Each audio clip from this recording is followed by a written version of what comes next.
Hello students, आज हम discuss करने जा रहे हैं first year new book chapter number 5 topic 5.11 और इसका नाम है बर्नौलीज इक्वेशन। इंतहाई इंपॉर्टेंट लॉन्ग क्वेश्चन है चैप्टर का। लेक्चर को स्टार्ट करते हैं। Welcome you are on physics of how and I am your mentor Jain Shabbir. Topic का नाम है बर्नौलीज इक्वेशन। अच्छा, मेरी कोशिश होगी कि इस लेक्चर में बच्चों को जो भी प्रॉब्लम फेस करनी पड़ती है, जो भी क्वेरीज आती हैं, उन सारी क्वेरीज को मैं एड्रेस करके जाऊं। तो बर्नौलीज इक्वेशन है। बर्नौली इक्वेशन से पहले चलते हैं इंट्यूशन साइड पे। ये पार्ट ऑफ टॉपिक नहीं है, बस ये टॉपिक को अंडरस्टैंड करने में हेल्प आउट करेंगे। तो ये तुम लोगों ने लॉन्ग में एड अप नहीं करना, तो बस ये समझाने के लिए लिखा हुआ है इंट्यूशन साइड। अच्छा, जो फ्लूइड है वो तीन टाइप्स के प्रेशर एग्जर्ट कर सकते हैं। एक होता है मेरे पास स्टैटिक प्रेशर, एक होता है मेरे पास डायनामिक प्रेशर, एक होता है मेरे पास हेड प्रेशर। बारी बारी करके इन्हें देखते हैं। स्टैटिक प्रेशर क्या आता है? देखो, जब भी मैं किसी ऑब्जेक्ट को फ्लूइड में इमर्स करता हूं तो जो फ्लूइड के पार्टिकल्स हैं उस ऑब्जेक्ट के ऊपर आके कोलाइड करते हैं, उस ऑब्जेक्ट के साथ आके स्ट्राइक करते हैं, जो कि चूंकि फ्लूइड के पार्टिकल्स रैंडमली कहीं पे भी मूव कर सकते हैं। जब भी मैं किसी ऑब्जेक्ट को फ्लूइड में इमर्स करूंगा तो होगा क्या, फ्लूइड के पार्टिकल्स आएंगे, चारों तरफ से आएंगे, उस ऑब्जेक्ट के साथ कोलाइड करेंगे, स्ट्राइक करेंगे। तो वो जो फ्लूइड के पार्टिकल्स इस ऑब्जेक्ट के ऊपर जो प्रेशर एग्जर्ट करते हैं ना, उसे मैं बोलता हूँ ये मेरे पास है स्टैटिक प्रेशर। अब देखो, मैं यहाँ पे हवा में जो है वो कर रहा हूँ, तो अब क्या हो रहा है, एयर के मॉलिक्यूल्स आ रहे हैं मेरे साथ स्ट्राइक कर रहे हैं और मुझ पे प्रेशर लगा रहे हैं। उस प्रेशर को मैं यूजुअली या जनरली कह देता हूँ ये मेरे पास है एटमॉस्फेरिक प्रेशर। जो एयर के मॉलिक्यूल्स आ रहे हैं मेरे साथ स्ट्राइक कर रहे हैं और जो मेरे पे प्रेशर लगा रहे हैं उसे मैं एटमॉस्फेरिक प्रेशर कह रहा हूं। इसी तरीके से जब भी किसी ऑब्जेक्ट को किसी भी फ्लूइड में इमर्स किया जाता है तो फ्लूइड के पार्टिकल्स आते हैं, उस ऑब्जेक्ट के साथ स्ट्राइक करते हैं, तो वो जो प्रेशर एक्सर्ट करते हैं उसे मैं बोलता हूँ स्टैटिक प्रेशर। और यूजुअली जो तुम लोग स्टडी करते हैं ना प्रेशर, वो स्टैटिक प्रेशर ही होते हैं ना फ्लूइड। इसे पी के साथ रिप्रेजेंट किया जाता है। स्टैटिक प्रेशर, रुका हुआ फ्लूइड जो प्रेशर एक्सर्ट करेगा उसे स्टैटिक प्रेशर। रुका हुआ फ्लूइड कैसे प्रेशर एक्सर्ट करता है? उसके मॉलिक्यूल्स आते हैं, स्ट्राइक करते हैं, उस प्रेशर को मैं स्टैटिक प्रेशर कहता हूं। एक होता है मेरे पास डायनामिक प्रेशर। देखो, जो मूविंग फ्लूइड, अगर एक मेरे पास फ्लूइड मूव कर रहा है, उसके रास्ते में जो भी चीज आएगी, मूविंग फ्लूइड उस पर प्रेशर लगाएगा, उस प्रेशर को मैं डायनामिक प्रेशर कहता हूं। फॉर एग्जांपल, ये मेरे पास नोजल है, नोजल में से हाई स्टीम फ्लूइड जो है वो निकल रहा है, हाई वेलोसिटी फ्लूइड निकल रहा है। अब चूंकि इसकी वेलोसिटी बहुत ज्यादा है तो इसके रास्ते में सामने जो भी ऑब्जेक्ट आएगा तो उस पर ज्यादा प्रेशर लगाएगा। ये जो प्रेशर मूविंग फ्लूइड लगा रहा है ना, ड्यू टू वेलोसिटी की वजह से जो एक फ्लूइड प्रेशर लगा रहा है उसे मैं डायनामिक प्रेशर कहता हूं। और डायनामिक प्रेशर मेरे पास बराबर होता है 1/2 रो वी स्क्वायर के। इसी लेक्चर में टॉपिक में ड्राइव करेंगे, लेकिन अभी मान लो क्योंकि स्टेटमेंट हमने समझ लिया ना, तो स्टेटमेंट तो पहले डिस्कस की जाती है। तो यहाँ पे 1/2 रो वी स्क्वायर मेरे पास होता है डायनामिक प्रेशर के। अच्छा, rho is the density of a fluid, v is the velocity of a fluid. Rho को मैं ऐसे भी लिख सकता हूँ, मास पर यूनिट वॉल्यूम।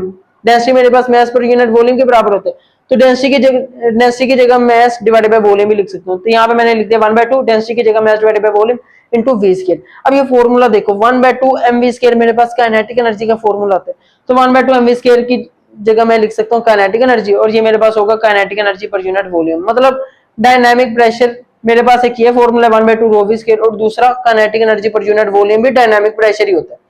ठीक है। तीसरा होता है हेड प्रेशर। देखो, जैसे जैसे ये मेरे पास एक कूलम है, एक पाइप है, ठीक है, इसमें जैसे जैसे पानी का लेवल बढ़ता रहेगा, हाइट बढ़ती जाएगी, तो नीचे प्रेशर भी बढ़ता जाएगा। तो हाइट ऑफ फ्लूइड की वजह से, फ्लूइड की हाइट की वजह से जो प्रेशर है उसे मैं हेड प्रेशर कहता हूँ। और ये जो हेड प्रेशर है ये मेरे पास रो जी एच के बराबर है। Rho g h, rho is the density of a fluid, g is the gravitational acceleration, h is the height of a fluid in a column. तो डेंसिटी की जगह अगेन मैं मास पर यूनिट वॉल्यूम लिख सकता हूँ, और साथ में जी एज इट इज और एच एज इट इज। अच्छा, यहाँ पे ऊपर देखो न्यूमिनेटर में mgh मेरे पास पोटेंशियल एनर्जी के बराबर होता है, तो mgh की जगह मैं potential energy divided by volume, मतलब हेड प्रेशर मेरे पास potential energy per unit volume के भी बराबर हो सकता है। अब चलते हैं बर्नौलीज इक्वेशन की तरफ। बर्नौली इक्वेशन सबसे पहले इंतहाई इंपॉर्टेंट एमसीक्यू मैंने यहाँ पे लिखा हुआ है। This equation, Bernoulli equation is based on law of conservation of energy. ये जो बर्नौली इक्वेशन है ये law of conservation of energy पे बेस करती है। Law of conservation of energy का इस्तेमाल करते हुए हम इस इक्वेशन को ड्राइव करने जाएंगे। अच्छा, इक्वेशन ऑफ कंटिन्यूटी को हमने कैसे ड्राइव किया था? Law of conservation of mass का इस्तेमाल करते हुए हमने इक्वेशन ऑफ कंटिन्यूटी, जो कि पिछला टॉपिक था, उसे ड्राइव किया था। जबकि बर्नौलीज इक्वेशन को ड्राइव करेंगे by using law of conservation of energy. अब चलते हैं स्टेटमेंट की तरफ। अच्छा, स्टेटमेंट क्या है? स्टेटमेंट कहता है द सम ऑफ प्रेशर, कहता है द सम ऑफ प्रेशर, अभी देखना, the sum of pressure kinetic energy per unit volume, kinetic energy per unit volume, वो देख रहे हो अभी मैंने the sum of pressure kinetic energy per unit volume, अगला क्या होगा? Potential energy per unit volume. तो इन तीनों का sum, the sum of pressure kinetic energy per unit volume and potential energy per unit volume of an ideal fluid throughout its steady state flow remains constant. कहता क्या है कि अगर मेरे पास एक पाइप है, उस पाइप में से आइडियल फ्लूइड फ्लो कर रहा है, तो किसी भी पॉइंट पे जो सम ऑफ प्रेशर होगा, kinetic energy per unit volume होगी, kinetic energy per unit volume को तो मैं डायनामिक प्रेशर भी कह सकता हूँ। The sum of pressure, static pressure, dynamic pressure and head pressure, किसी भी पॉइंट पे इन तीनों का जो सम है थ्रू आउट द फ्लूइड वो कांस्टेंट ही रहेगा। Kinetic energy per unit volume और डायनामिक प्रेशर सेम ही है, ये भी मैंने यहाँ पे बताया। Kinetic energy per unit volume कर लो या डायनामिक प्रेशर कर लो, tension energy per unit volume कर लो या हेड प्रेशर कर लो। स्टैटिक प्रेशर को सिंपली प्रेशर या पी के साथ रिप्रेजेंट किया जाता है, ठीक है। अब यही बात मैथमेटिकली इसे कैसे लिखा जाएगा। अब चूंकि स्टेटमेंट पहले डिस्कस की जाती है, इसे हमने ड्राइव करना है आगे जाके, इसे तो ड्राइव करना है, तो डेरिवेशन के बाद स्टेटमेंट आनी चाहिए थी, ये वाली, ये रिजल्ट में ऐड होना चाहिए था, लेकिन चूंकि स्टेटमेंट में ऐड है तो इसे मुझे पहले डिस्कस करना पड़ रहा है। अच्छा, मैथमेटिकली मैं इसे कैसे लिखूंगा, sum of pressure, static pressure, dynamic pressure and head pressure. Static pressure तो P था, dynamic pressure 1/2 rho v square है और head pressure rho g h है। थ्रू आउट द फ्लूइड किसी भी पॉइंट पे वो हमेशा कांस्टेंट रहेगा। P को मैं स्टैटिक प्रेशर कहता हूँ, इसे मैं डायनामिक प्रेशर कहता हूँ, इसे मैं हेड प्रेशर कहता हूँ। अच्छा, हेड प्रेशर को potential energy per unit volume भी कह सकते हैं, वहां पे मैंने बता दिया है ना। डायनामिक प्रेशर को kinetic energy per unit volume भी कह सकते हैं। और ये मेरे पास सिंपल प्रेशर, तो सम ऑफ स्टेटमेंट क्या थी, sum of pressure, kinetic energy per unit volume and potential energy per unit volume of an ideal fluid throughout static flow remains constant. ठीक है, pressure, kinetic energy per unit volume या potential energy per unit volume मेरे पास क्या होगा, बराबर। अच्छा, मजे की बात बताऊं, ये जो प्रेशर है ना, इसे मैं कह सकता हूँ work energy per unit volume. देखो ये आगे देखेंगे, अभी वैसे तुम लोगों ने फॉर्मूला देखा नहीं है। जो वर्क होता है ना वो मेरे पास बराबर होता है प्रेशर इनटू वॉल्यूम। तो यहाँ से प्रेशर मेरे पास आ सकता है वर्क डिवाइडेड बाय वॉल्यूम, तो वर्क पर यूनिट वॉल्यूम भी कह सकता हूँ। तो बहरहाल स्टेटमेंट समझ लगी होगी, sum of pressure, kinetic energy per unit volume, potential energy per unit volume throughout the fluid वो मेरे पास क्या होगी, कांस्टेंट होगी एट एनी पॉइंट। ठीक है, अब चलते हैं डेरिवेशन की तरफ, जहां हम इस स्टेटमेंट को प्रूफ करेंगे, जहां हम ये मैथमेटिकल फॉर्म लेकर आएंगे। तो डेरिवेशन की तरफ चलते हैं, इंतहा इंपॉर्टेंट डेरिवेशन। अच्छा, डेरिवेशन में कहता है क्या, मान के चलो ये मेरे पास है एक नॉन यूनिफॉर्म पाइप, यहाँ पे एरिया ज्यादा पाइप का, यहाँ पे एरिया कम है। ये मेरे पास अपर एंड है, ये मेरे पास लोअर एंड है। मान के चलो ये जो अपर एंड है ना, इसकी ग्राउंड से जो हाइट है वो है h1 और लोअर एंड की जो हाइट है वो है h2। इसका जो क्रॉस सेक्शनल, ये जो पाइप का क्रॉस सेक्शनल एरिया, इसे मैं A1 कह लेता हूँ, एरिया को A1 के साथ, और यहाँ पे जो एरिया है पाइप का उसे मैं A2 के साथ रिप्रेजेंट कर लेता हूँ। अच्छा, बर्नौली इक्वेशन में ना हमेशा तुम लोगों ने सिस्टम को डिफाइन करना होता है कि तुम लोगों का सिस्टम क्या है।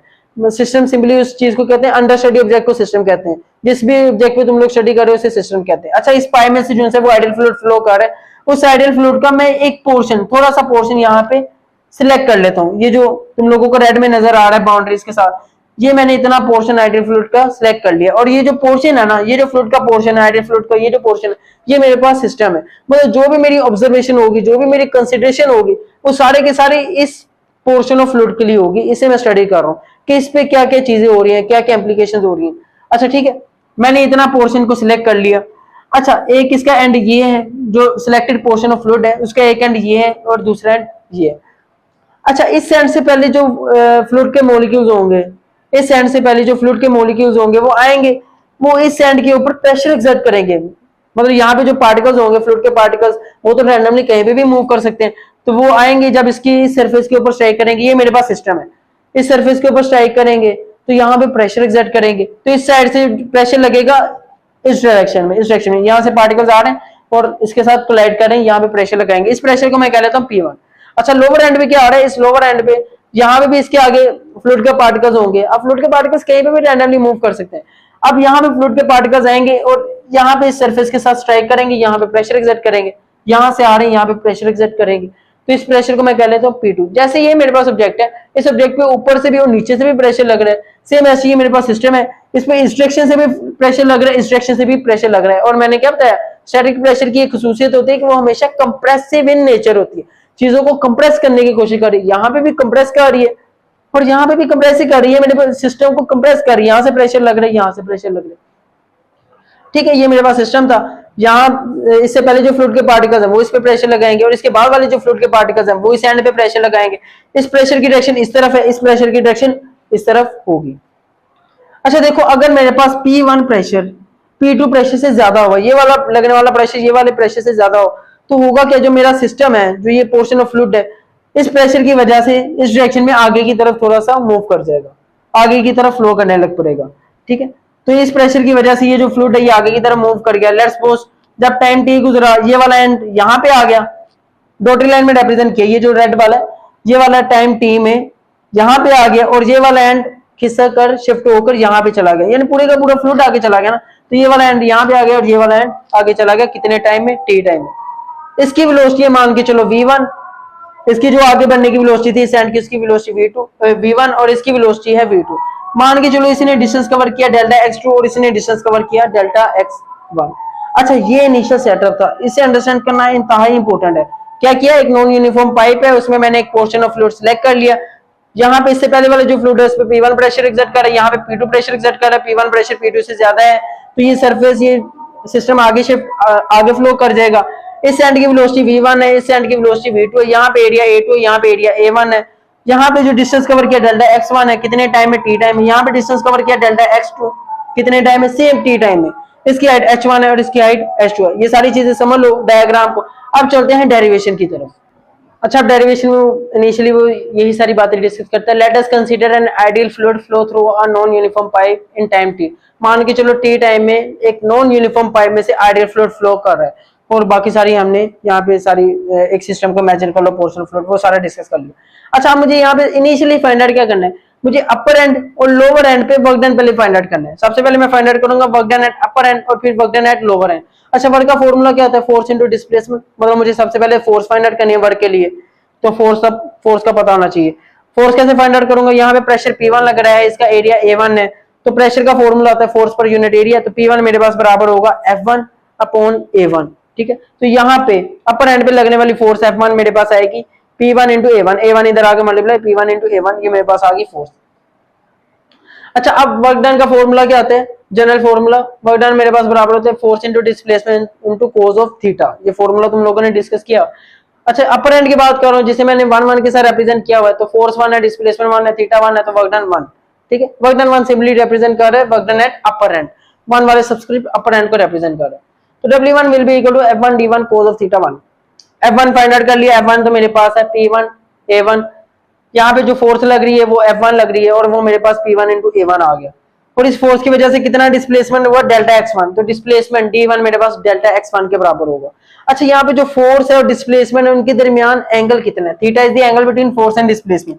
फोर्स लग रही है इस डायरेक्शन में, प्रेशर इस डायरेक्शन में, तो फोर्स भी इस डायरेक्शन में लगेगी, और डिस्प्लेसमेंट भी कवर हो रहा है इसी डायरेक्शन में, तो दोनों के दरमियान एंगल कितना हुआ, 0 डिग्री। पैरेलल है ना, तो दोनों के दरमियान एंगल कितना हुआ, फोर्स और डिस्प्लेसमेंट के दरमियान 0 degree. Theta 1 will be equal to 0 degree. सारी वैल्यूज को मैं यहाँ पे पुट करता हूँ, तो W1 will be equal to F1, उसकी जगह P1 A1 आ गया, D1 की जगह डेल्टा x1 आ गया, कोस थीटा 1 की जगह 0 डिग्री, कोस 0 होता है 1, वो 1 हो गया, डेल्टा x1 P1 A1। ठीक है, अब अगर ये जो अपर एंड पे ये जो सरफेस के मूव करने की जो वेलोसिटी है वो v1 है, v1 वेलोसिटी है, और इसने डिस्टेंस कवर किया delta x1 in time t1, तो यहाँ पे वेलोसिटी मेरे पास होता है distance upon time, displacement upon time. कितना डिस्प्लेसमेंट कवर किया, डेल्टा x1, कितने टाइम में, t टाइम में, वेलोसिटी है v1, तो यहाँ से डेल्टा x1 मेरे पास आएगा, t इधर जाके multiply, delta x1 will be equal to v1 into t। यहाँ पे मैं डेल्टा x1 की जगह v1 into t simply put कर सकता हूँ। तो वर्क डन का अपर एंड के लिए जो मेरे पास फॉर्मूला आएगा, it will B P1 A1 delta x1 की जगह v1 इंटू t। अपर एंड पे फाइंड आउट कर लिए, सेम ऐसी डिटो कॉपी लोअर एंड के लिए भी फाइंड आउट करेंगे। ठीक है, work done eight lower and find out करेंगे। इन सारी चीजों को नोट डाउन कर लो। अच्छा, वो इंट्यूशन साइड मैंने रिमूव कर दिया, वो पार्ट ऑफ टॉपिक नहीं है, बस वो समझने के लिए था। अब ये एज लॉन्ग चल रहा है, एज इट इज तुम लोगों ने भी अगर ये लॉन्ग आती तो एज इट इज लिखना है। ठीक है, अब लोअर एंड के लिए शिफ्ट करते हैं। अच्छा, आप देखेंगे work done eight lower and पे कितना वर्क डन हुआ, तो वो देखते हैं सेम एज प्रेशर P2 मेरे पास F2 divided by A2, pressure मेरे पास force per unit area, lower end को मैं 2 के साथ रिप्रेजेंट करूं, तो P2 है तो F2 डिवाइडेड बाय A2। ठीक है, तो यहाँ से मेरे पास लोअर एंड पे लगने वाली फोर्स F2 मेरे पास बराबर आएगी P2 इंटू A2। अच्छा, वर्क डन का फॉर्मूला एट लोअर एंड वो मेरे पास बराबर होगा W2, लोअर एंड को मैं 2 के साथ रिप्रेजेंट कर रहा हूँ, 2 का सबस्क्रिप्ट, तो W2 will be equal to F2 D2 into cos of theta 2। यहाँ पे जो F2 है वो मेरे पास P2 A2 है, D2 मेरे पास कितना डिस्प्लेसमेंट कवर किया, डेल्टा x2, और थीटा मेरे पास क्या है, थीटा यहाँ पे मेरे पास 180 डिग्री। अच्छा देखो यहाँ पे कैसे 180 डिग्री, यहाँ पे फोर्स लग रही है अंदर की तरफ, फोर्स लग रही है अंदर की तरफ। ठीक है, F2 इस डायरेक्शन में हो रही है, जबकि डिस्प्लेसमेंट कवर हो रहा है इस डायरेक्शन में, जो डिस्प्लेसमेंट है वो इस डायरेक्शन में कवर हो रहा है, तो दोनों के दरमियान एंगल कितना हुआ, 180 डिग्री। ऑपोजिट है ना, फोर्स और डिस्प्लेसमेंट ऑपोजिट है, तो यहाँ पे एंगल कितना हुआ, theta 2 will be equal to 180 degree. Values को सिंपली पुट करते हैं, W2 will be equal to F2 की जगह P2 A2, D2 की जगह डिस्प्लेसमेंट डेल्टा x2 और थीटा कितना cos थीटा 180 डिग्री। ठीक है, अच्छा cos 180 डिग्री -1 के बराबर होता है, यहाँ पे माइनस आ गया और P2 into A2 as it is delta x2 as it is, minus simply यहाँ पे ऐड हुआ। अगेन यहाँ पे वेलोसिटी v2 है तो v2 मेरे पास बराबर होगी delta x2 divided by t। Delta x2 distance cover कितने टाइम में, t टाइम में, तो वेलोसिटी आ जाएगी विच इज v2। यहाँ से डेल्टा x2 मेरे पास आएगा, t इधर जाके multiply, delta x2 will be equal to v2 into t। Delta x2 की वैल्यू सिंपली मैं यहाँ पे पुट करूंगा तो जो वर्क डन का formula eight lower and will be w2 which is equal to minus P2 A2 delta x2 की जगह v2 into t, ये सिंपली लिख दिया। अच्छा अब मैं फाइंड आउट करूंगा net work done, total work done कितना हुआ, लोअर एंड पे भी वर्क डन हुआ, अपर एंड पे भी, तो नेट वर्क डन कितना हुआ वो मैं फाइंड आउट करूंगा और जो मेरा मेजर पोर्शन है वो कंप्लीट हो जाएगा। यहाँ पे डेरिवेशन का मेजर पोर्शन कंप्लीट हो जाएगा, net work done find out करूंगा इस फ्लोट के ऊपर। अच्छा work done, net work done मेरे पास होता है, सारे वर्क डन का सम कर दूं तो मेरे पास नेट वर्क डन आ जाएगा। बच्चों मैं ना अजान के बाद बताता हूँ, ठीक है, ये यही से कंटिन्यू करूंगा। नाउ कंटिन्यू करते हैं। अब net work done find out करना है। नेट वर्क डन का मतलब है जितना भी वर्क डन है सबको सम कर दो तो नेट आ जाता है। तो नेट वर्क डन जिसे मैं W के साथ रिप्रेजेंट करूंगा वो मेरे पास बराबर होगा जितने भी दो वर्क डन यहाँ पे अपर और लोअर एंड पे दोनों को मैं ऐड कर दूंगा, W1 प्लस W2। W1 मेरे पास था P1 A1 V1 into T, जबकि W2 माइनस में था, minus P2 A2 V2 into T। यहाँ पे सिंपली दोनों में कॉमन था, बहरहाल। अच्छा अब यहाँ पे आगे लगेगी equation of continuity. Equation of continuity जो रिजल्ट आया था वो मेरे पास था product of area and velocity, वो मेरे पास बराबर होता है वॉल्यूम फ्लो रेट की। तो इक्वेशन ऑफ कंटिन्यूटी कहते हैं किसी भी पॉइंट पे in a pipe throughout the when a fluid flow through a pipe, तो पाइप में किसी भी पॉइंट पे जो product of area and velocity होगा किसी भी दो पॉइंट्स पे वो हमेशा सेम ही होगा। एक इस एंड पे मैं फाइंड आउट करता हूँ, एक इस एंड पे फाइंड आउट करता हूँ, area and velocity answer same ही आएगा। तो A1 V1 will be equal to A2 V2 और ये मेरे पास बराबर है वॉल्यूम फ्लो रेट की, ये हम डिस्कस कर चुके हैं। तो यहाँ से अगर मैं टाइम को मल्टीप्लाई करा दूं तो टाइम एक मतलब इसके साथ और इसके साथ भी मल्टीप्लाई होगा, तो A1 V1 into T will be equal to A2 V2 into T which is equal to volume, simply volume of a fluid। तो यहाँ से जहां जहां A1 V1 T है इस इक्वेशन में A1 V1 T है या A2 V2 into T है, उसकी जगह मैं सिंपली वॉल्यूम को रिप्लेस कर सकता हूँ। तो यहाँ पे P1 A1 V1 T की जगह वॉल्यूम आ गया, माइनस P2 A2 V2 की जगह यहाँ पे अगेन वॉल्यूम आ गया। वॉल्यूम कॉमन है तो वॉल्यूम को मैंने यहाँ से कॉमन निकाल ली, तो work done will be equal to volume P1 minus P2। Pressure को माइनस करूंगा इनटू वॉल्यूम, तो यहाँ से मेरे पास क्या आ जाएगा वर्क डन। अच्छा अभी तुम लोगों को रिमाइंड है कि मैंने बताया था कि वर्क डन मेरे पास प्रेशर इनटू वॉल्यूम होता है और यहाँ पे कुछ कुछ वैसे ही बन रहा है, वॉल्यूम भी है और प्रेशर भी है, तो प्रेशर इनटू वॉल्यूम मेरे पास वर्क डन के बराबर है। चलो बहरहाल आगे चलते हैं। अच्छा आगे क्या लिखता हूँ, if m is the mass of the moving fluid, ये जो फ्लूइड मूव कर रहा है उसका मास m है, जो मूविंग फ्लूइड है जो सिस्टम है उसका मास m है, and rho is the density of the fluid, और रो इसकी डेंसिटी है, and rho is its density, दी की जगह लिखता हूँ and rho is its density.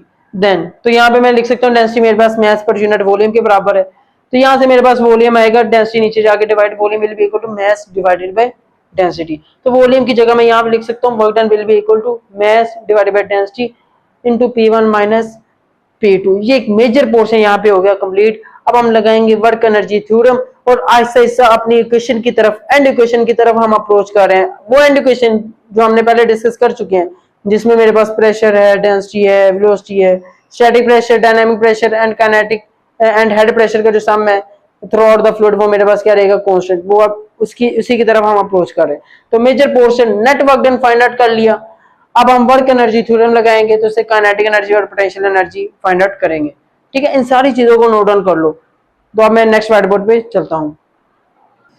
अच्छा अब ये मेरे पास आखिरी स्लाइड है, इसके बाद टॉपिक को कंक्लूड करेंगे। Net work done find out कर चुके हैं, अब फाइंड आउट करेंगे, लगाएंगे work energy principal. Work energy principal simple ये कहता है कि एक सिस्टम की एनर्जी, एक सिस्टम में जो चेंज इन एनर्जी होगी, जितनी भी एनर्जी चेंज होगी वो मेरे पास बराबर होगा नेट वर्क डन के। मतलब एक सिस्टम की एनर्जी उतनी ही चेंज होगी जितना उस पर नेट वर्क डन हुआ होगा। जितना नेट वर्क डन हुआ होगा किसी भी सिस्टम के ऊपर वो मेरे पास बराबर होगी change in energy of a system. ठीक है, तो यहाँ पे मैंने सिंपल लिखा है कि नेट वर्क डन होना सिस्टम, एक सिस्टम के ऊपर जितना नेट वर्क डन होगा वो मेरे पास बराबर होगा total change in energy of a system. एक सिस्टम की उतनी ही एनर्जी चेंज होगी जितना उस पर नेट वर्क डन हुआ होगा। ये सिंपल वर्क एनर्जी प्रिंसिपल ये कहता है। तो net work done on a system मेरे पास बराबर होगा total change in energy of a system, जितनी भी एनर्जी चेंज आया होगा सिस्टम में वो मेरे पास बराबर होगा net work done on a system की। नेट वर्क डन को W के साथ रिप्रेजेंट किया था, और चेंज इन एनर्जी तो मेरे पास एनर्जी तो दो होती है यूजुअली जिसे हम इनकाउंटर करते हैं, एक काइनेटिक एनर्जी, एक पोटेंशियल एनर्जी।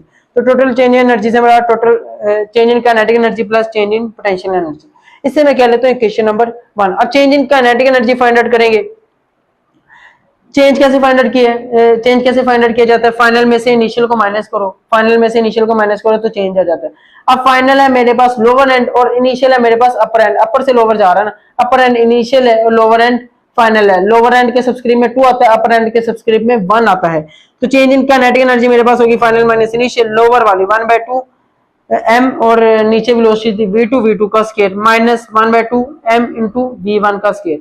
मतलब अपर एंड पे जो यहाँ पे लोअर एंड पे वेलोसिटी को मैं काइनेटिक एनर्जी को माइनस करूंगा अपर एंड की काइनेटिक एनर्जी से, फाइनल को मैं माइनस करूंगा इनिशियल काइनेटिक एनर्जी से, ठीक है। तो मेरे पास चेंज इन काइनेटिक एनर्जी आ जाएगी। सेम ऐसे चेंज इन पोटेंशियल एनर्जी, तो फाइनल यानी लोअर को अपर में से माइनस करवाऊंगा, फाइनल में से इनिशियल को माइनस कराऊंगा। फाइनल मेरे पास mgh2, लोअर एंड की जो हाइट थी वो h2 थी, और अपर एंड की माइनस mgh1, अपर एंड की हाइट थी h1, तो यहाँ पे h1 आ गया।